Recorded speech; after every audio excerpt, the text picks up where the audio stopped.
Hotel Cecil é mesmo amaldiçoado? Serial killers realmente se hospedaram ali? Transtorno mental, caso criminal ou sobrenatural? Fala, meus amores, tudo bem com vocês? Meu nome é Mariana, sejam muito bem-vindos ao Samari. Hoje eu vou contar a história do Hotel Cecil, o hotel com fama de ser mal assombrado e de ser palco de diversos crimes e tragédias. Quer saber mais sobre esse caso? Então fica aqui que eu te conto. Cecil Hotel, ou Hotel Cecil, localizado no centro de Los Angeles, na 640 Main Street, foi inaugurado em 20 de dezembro de 1924. O gigante edifício de 19 andares, contendo 700 quartos, havia sido idealizado por 3 hoteleiros, William Banks Henner, Charles Dix e Robert Shops, e projetado por Lloyd Lester Smith, no estilo Belas Artes. Sua construção custou $1,5 milhão de dólares. O hotel exibia um saguão luxuoso de mármore, com vitrais, palmeiras em vasos e estátuas de alabastro. O hotel de alto padrão foi projetado para receber hóspedes que viriam a lazer e a negócios. No entanto, apenas 5 anos após a inauguração, os Estados Unidos foi atingido pela Grande Depressão, também conhecida como a quebra da Bolsa de Valores de Nova York, que aconteceu em outubro de 1929. Com a depressão, houve uma forte queda nas ações de diversas empresas. A crise resultou na redução drástica da produção industrial e do comércio internacional, levando à falência bancos e empresas. E a crise se espalhou por todo o mundo, gerando altas taxas de desemprego. Como é de se esperar, essa crise financeira impactou drasticamente os negócios do hotel. Embora tenha tido um período de sucesso na década de 40, por Nova York ser conhecida como o destino da moda, Cecil entrou em declínio nas décadas seguintes. A área ao redor, conhecida como Skid Row, tornou-se cada vez mais povoada por moradores de rua. A região onde o hotel estava se tornou cada vez mais perigosa, onde as pessoas começaram a evitá-la. Com menos hóspedes dispostos a pagar por um hotel de luxo em uma região ameaçadora como essa, o hotel foi forçado a baixar seus preços, atraindo uma clientela diferenciada, como pessoas de baixa renda, mas também indivíduos envolvidos em atividades ilícitas, como uso e venda de drogas e prostituição. Essa mudança de perfil dos hóspedes coincidiu com o início de uma série de eventos trágicos que deram vida às histórias que assombram o hotel até hoje. Tudo deu início quando o hotel começa a acumular um número alarmante de mortes, ganhando diversos apelidos aos quais não posso falar a palavra para não prejudicar o vídeo, mas é algo que a pessoa faz a si mesma para tirar sua vida, sendo o apelido Hotel Suicídio ou apenas O Suicídio.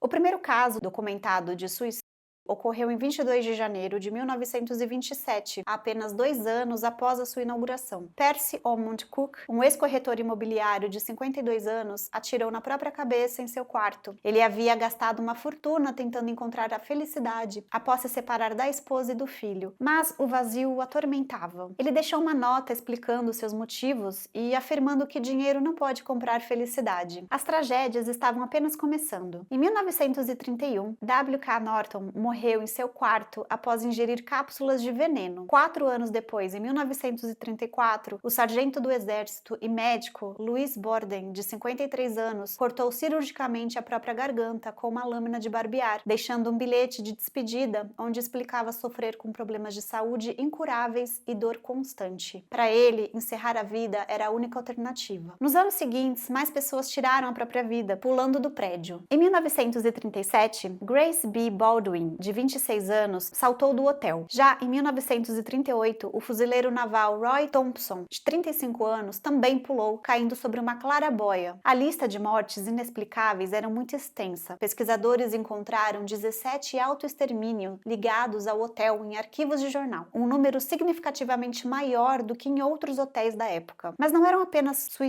que manchavam a reputação do luxuoso Cecil. Em 1944, uma história chocante aconteceu com Dorothy Jean Purcell, de 19 anos. Ela estava grávida, mas aparentemente não sabia. Enquanto hospedada, ela deu à luz ao bebê no banheiro do hotel. Pensando que a criança havia nascido morta, ela jogou o bebê pela janela. No entanto, a criança estava viva e morreu devido à queda. Dorothy foi considerada inocente por insanidade e internada em um hospital psiquiátrico. Outro caso sombrio ocorreu em 1960 1962, com Pauline Otton, de 27 anos. Após discutir com o marido, ela pulou do 9º andar, caindo tragicamente sobre um pedestre que passava na rua, George Giannini, de 65 anos. Ambos morreram na hora. Em 1964, uma moradora querida do hotel, conhecida como Pigeon Goldie Osgood, uma operadora de telemarketing aposentada, foi encontrada morta em seu quarto. Ela foi abusada, esfaqueada, espancada e seu quarto foi saqueado. Um suspeito chegou a ser acusado, mas foi inocentado. Seu assassinato permanece sem solução até hoje. Fontes também mencionam outras mortes por quedas suspeitas ao longo dos anos. Havia até rumores de que a famosa Elizabeth Short, a Dália Negra, havia sido vista pela última vez com vida no Millennium Biltmore Hotel em 9 de janeiro de 1947. Teria frequentado o bar do Cecil dias antes do seu notório assassinato. No entanto, a polícia não tem registros de que ela tenha estado no hotel. E para quem não conhece esse caso, é aquele em que uma mulher é encontrada em um terreno baldio com um corpo mutilado e esquartejado. Ela ganhou o nome de Dália Negra após o jornal LA Herald Express começar a chamar a atriz assim, em associação ao filme Blue Dahlia, que teve estreia 1 ano antes de sua morte. Mas para entrar no detalhe dessa história, eu vou precisar trazê-lo em um próximo vídeo, que eu prometo postar aqui em breve. A reputação sinistra do Cecil foi ainda mais cimentada pelo fato de ter abrigado 2 notórios serial killers. Nos anos 80, o hotel pode ter sido a residência de Richard Ramirez, apelidado de Night Stalker, o perseguidor noturno. E de acordo com um funcionário, ele se hospedou no Cecil por algumas semanas, pagava cerca de $14 por noite. O mais perturbador é que Ramirez teria cometido alguns de seus assassinatos enquanto se hospedava no hotel. Testemunhas alegaram vê-lo retornar ao hotel sujo de sangue e descartar as roupas na lixeira e subir para o quarto nu. Em um hotel normal, isso seria impensável, mas no Cecil era quase rotineiro para a clientela. Ramirez foi responsável por dezenas de assassinatos em Los Angeles. Ele foi capturado em 1985 pelos próprios moradores da cidade e condenado à morte. Morreu de câncer em 2013 no corredor da morte. A reputação sinistra do Cecil foi ganhando cada vez mais forças conforme todos esses eventos iam acontecendo. Anos depois de Ramirez, em 1991, outro assassino em série se hospedou no hotel, o austríaco Jack Unterweger. Alguns sugerem que ele escolheu o hotel por querer imitar Ramirez. Jack era um ex-presidiário que se tornou celebridade e escritor após ser libertado por uma campanha pública, apesar de ter sido condenado por assassinato. Enquanto esteve no Cecil, supostamente escrevendo para uma revista, ele matou pelo menos 3 profissionais do sexo, estrangulando-as, muitas vezes usando o sutiã das vítimas. Jack foi preso e se autoexterminou na prisão na Áustria em 1994. Em 2007, uma parte do hotel foi reformada depois que novos proprietários assumiram o lugar. E em 2011, parte do hotel foi rebatizada como Stay on May, para tentar desvincular todos os estranhos casos que aconteceram ali, pois os viajantes passaram a evitar de se hospedar, uns pela péssima fama do bairro e outros por acreditarem que o hotel fosse amaldiçoado. Eles ainda mantinham as placas originais do Hotel Cecil. Porém, em 2013, o hotel volta com força para os holofotes da mídia, devido ao desaparecimento de Elisa Lam. Elisa era uma estudante canadense de 21 anos, viajando pelos Estados Unidos. Ela desapareceu do hotel em fevereiro de 2013, e o que tornou esse caso tão famoso foi quando a polícia responsável pelas investigações divulga um vídeo de segurança do elevador do hotel, gravado pouco antes de seu desaparecimento. O vídeo era extremamente perturbador. Elisa parecia agitada, apertava todos os botões do elevador, mas as portas não se fechavam, e ele continuava parado ali no andar, até que ela sai do elevador e as portas misteriosamente se fecham atrás dela. Enquanto ela estava dentro do elevador, era como se estivesse fugindo de alguém. Nas imagens dá pra ver o quanto ela está agitada e parece que está falando algo, não sei se sozinha ou com alguém. Ela gesticula bastante, porém o vídeo captou apenas ela, sem conseguirmos ver se havia outra pessoa ali. E por toda essa estranheza, essa gravação acabou viralizando, gerando inúmeras teorias do possível motivo para ela ter agido daquela maneira. 19 dias após a denúncia de seu desaparecimento e depois que hóspedes reclamaram do gosto estranho e da baixa pressão da água, foi então quando um zelador do hotel foi até os tanques no telhado para verificar o que estava causando tudo aquilo, quando encontrou o corpo de Elisa ali. Ela estava sem roupa e seu corpo estava boiando de barriga para cima. O legista do condado de Los Angeles concluiu que a morte foi um acidente por afogamento, com transtorno bipolar como fator significativo. A polícia determinou que o comportamento estranho no elevador foi causado por alucinações e que ela pode ter entrado no tanque sozinha, como se estivesse tentando se esconder de fazia algo, acreditando estar em perigo. Porém, apesar da conclusão oficial, as circunstâncias bizarras persistiram, pois a pergunta que se ficou foi: como ela entrou no tanque lacrado no telhado? O tanque tinha mais de 3 metros de altura e precisou ser cortado para remover o corpo. Fora que a tampa da caixa d'água era extremamente pesada, onde sozinha ela não conseguiria levantar ou mesmo empurrar para pular ali dentro. Seu corpo foi encontrado sem sinais de violência e não foi constatado o uso de substâncias ilícitas. O andar onde ela estava hospedada não tinha câmeras de segurança, então tudo que possuíam era aquelas imagens e relatos dos funcionários do hotel sobre o comportamento de Elisa, que diziam que ela parecia animada e extrovertida. Sua irmã revelou que Elisa tinha histórico de transtorno bipolar extremo e às vezes não tomava medicação. Medicamentos prescritos foram encontrados intocados entre seus pertences, o que aparentemente deveria ter posto fim ao burburinho sobre essa morte. Porém, para as pessoas, tais explicações não eram suficientes devido a todo o histórico do Cecil. E a partir daí são criadas teorias assustadoras e até mesmo conspiratórias sobre o real motivo de sua morte. E aqui eu trago 5 teorias das quais muitos acreditam até hoje. A primeira delas é que Elisa teria sido assassinada ou forçada a entrar no tanque. Nessa teoria, acredita-se que Elisa foi assassinada pelas mãos de um dos 100 residentes que estavam hospedados ali, ou mesmo por algum funcionário do hotel. Acredita-se que essa pessoa pode ter a levado contra sua vontade até o tanque e a obrigado a entrar, assim se afogando. A teoria de que tenha sido um funcionário é maior por acreditarem que ele conheceria todos os pontos cegos das câmeras de vigilância, conseguindo se esconder facilmente das gravações. Os funcionários do hotel sempre afirmaram que a porta do telhado dispararia um alarme se fosse aberta por outra pessoa que não a equipe autorizada, e para conseguir entrar sem chamar a atenção, seria necessário subir pela escada lateral do prédio, o que fez com que muitos acreditassem que apenas um funcionário teria essa informação, dando mais força a essa teoria de que ela teria sido forçada a subir ali. Outra questão que foi levantada nessa teoria é se caso ela mesma tivesse pulado, como ela conseguiria abrir a enorme tampa e ter fechado sozinha depois de pular para dentro da caixa. Como o tanque não estava cheio, seria impossível fazer isso sem ajuda. A segunda teoria teria a ver com um filme japonês chamado Dark Water, ou Água Negra. E alerta de spoiler do filme, pois agora eu vou comparar a história do filme com esse caso. Foi feito um remake desse filme em 2005 por Hollywood, onde conta a história de uma mulher chamada Dahlia e sua filha Cecília. Nesse filme mostram cenas em um elevador, onde uns botões não funcionam direito, uma água escura e com mau cheiro começa a sair das torneiras do prédio onde a protagonista mora com sua filha, onde posteriormente descobrem o corpo de uma menina na caixa d'água. A filha da protagonista ainda usaria uma jaqueta vermelha, lembrando a vestimenta da Elisa. Ligaram até o nome da Cecília com o Hotel Cecil, assim como todas as bizarras coincidências do filme com esse caso. No filme, mãe e filha são assombradas por essa menina. Que coincidência macabra, né? Será que alguém tentou recriar essa história por pura diversão? A terceira teoria seria de uma bioarma para espalhar a tuberculose. Sim, você ouviu certo. Dias após a morte de Elisa, uma onda forte de tuberculose atacou Los Angeles, especialmente aos moradores de rua que estavam na Skid Row. E a teoria é a de que Elisa foi enviada justamente para infectar essas pessoas, já que a rua Skid Row fica na área onde o Hotel Cecil está localizado. O teste de tuberculose se chamava Lam Elisa, uma inversão do nome de Elisa Lam. A empresa que criou os testes, My Biosource, foi originalmente fundada em Vancouver, British Columbia, de onde Elisa era. A universidade que ela frequentou, a UBC, também liderava pesquisas sobre tuberculose na época, fazendo com que nascesse essa louca teoria. A quarta teoria era de que forças sobrenaturais a perseguiam. O histórico do hotel de ter sido construído para hospedar a alta sociedade e ter se transformado em um lugar cercado de mortes e tragédias faz com que muitos acreditem que o hotel é amaldiçoado. A teoria vai além, diz que Elisa estava na verdade possuída por um dos muitos que perderam a vida ali. Já outros diziam que esses espíritos malignos estavam atormentando Elisa para que ela se juntasse a eles e que no fim conseguiram. Já a quinta e última teoria era de que Elisa estava mentalmente instável, a levando a ter um surto psicótico. Muitas pessoas acharam um absurdo sua morte ter sido indicada como afogamento acidental. Como uma jovem subiria até o telhado do hotel, descobriria uma maneira de alcançar o tanque que ficava a 3 metros, como abriria a tampa sem qualquer ajuda, pulando dentro da caixa d'água. E claro, se preocupar ainda em tirar a própria roupa. Ninguém em sã consciência faria isso, certo? Por isso a teoria diz que, como já diagnosticada, Elisa possuía bipolaridade, onde a paciente pode oscilar entre a depressão e a mania. Diz que na receita encontrada no quarto de Elisa havia uma prescrição para antidepressivo, antipsicóticos e estabilizadores de humor. De acordo com o relatório de toxicologia, Elisa havia tomado seu antidepressivo, mas não seu antipsicótico e nem mesmo o estabilizador de humor. Tomar apenas os antidepressivos pode levar o paciente a entrar em mania, fazendo com que passe a ter alucinações, delírios e paranoia. Muitos psiquiatras qualificados disseram à época de que o comportamento estranho de Elisa no elevador foi um episódio psicótico. Essa teoria foi mais relevante até mesmo pelo relato de suas companheiras de quarto, que ao serem interrogadas, alegaram que Elisa estava apresentando comportamentos ilógicos e radicais, ao ponto de deixar bilhetes para elas com os dizeres "saia" ou "vá para casa". Alegaram inclusive que Elisa um dia não as deixou entrar no quarto, exigindo uma senha para essa permissão. Depois disso, as meninas fizeram uma reclamação dela para a recepção do hotel, que solicitou para que a Elisa trocasse de quarto, e nesse momento ela teria gritado no saguão: "Eu sou louca, mas LA também é". Ou seja, eu sou louca, mas Los Angeles também é. Após algum tempo, a irmã de Elisa confessou que esse não havia sido seu primeiro surto psicótico. Aqui é reforçada a teoria também de que a tampa da caixa d'água, ao qual Elisa conseguiu acessar, já estava aberta. Isso porque o zelador, que antes havia dito que tinha encontrado a porta fechada, disse que talvez a porta estivesse aberta, que ele não se lembrava de fato, tendo sido esse um fator decisivo para a passagem de Elisa por ali. Alguns youtubers se hospedaram nesse hotel na tentativa de investigar o telhado, e surpreendentemente, ele sim é de fácil acesso, e não seria impossível que Elisa conseguisse alcançá-lo sozinha. Hoje em dia, não sei como está, se ainda é possível ir lá visitar, porém eu acredito que não, provavelmente já fecharam essa passagem, não sendo mais liberada para qualquer um. Todas as histórias sombrias do Hotel Cecil inspiraram diversas obras culturais. Foi a inspiração principal para a 5ª temporada de American Horror Story, ao qual o episódio levou o nome de Hotel, focada em espíritos e monstros em um hotel decadente e onde inclusive teve a participação da Lady Gaga. Também inspirou o filme Barton Fink e apareceu em videoclipes de bandas como U2 e Blink-182. Em um esforço para se distanciar de seu passado, foi feita uma reforma na fachada para que o nome Cecil fosse desvinculado de vez do hotel, onde permanece sendo chamado de Stay on May até os dias de hoje. Em 2017, o Conselho da cidade de Los Angeles votou para considerar o Cecil um monumento histórico-cultural, reconhecendo a sua arquitetura e importância histórica. O hotel então foi fechado em 2017 para uma grande reforma. Após essa reforma, o Cecil abre suas portas entre outubro a dezembro de 2021. A sua reabertura não sendo mais como um hotel tradicional, mas como moradia popular para residentes de baixa renda de Los Angeles. Recebeu subsídio da Câmara Municipal para isso. No entanto, mesmo como moradia, o prédio continua envolto em mistério. Vizinhos notam pouca movimentação e o lobby está fechado para visitantes, talvez até para evitar os curiosos, já que esse caso viralizou nas redes, fazendo com que todos quisessem ir até lá para se hospedar e para comprovar se de fato possui algo de sobrenatural ali. E a última notícia que se tem desse hotel é que em abril de 2024 ele foi posto à venda novamente. Do luxo e glamour até as tragédias que chocaram o mundo, o Hotel Cecil não conseguiu perder a fama de local mal assombrado e amaldiçoado, diante de tantas infelizes coincidências que deram fama para que fosse conhecido pelo terror e pelo medo. Mas e aí, o que você achou dessa história toda? Acredita que o hotel foi amaldiçoado e por isso tantas desgraças aconteceram ali? Ou infelizmente esses terríveis acontecimentos foram apenas tristes coincidências de um hotel que passou a atrair naturalmente tanta desgraça? Me deixa saber aqui nos comentários o que você acredita que pode ter acontecido com a Elisa e se você teria coragem de se hospedar no Hotel Cecil para comprovar seu lado sombrio. Então é isso, pessoal, não deixa de curtir meu canal e se inscrever caso tenha gostado do caso de hoje. E se gostou muito, compartilha para mais pessoas conhecerem a triste história desse hotel. Obrigada para você que ficou até o final. Até a próxima. Tchau!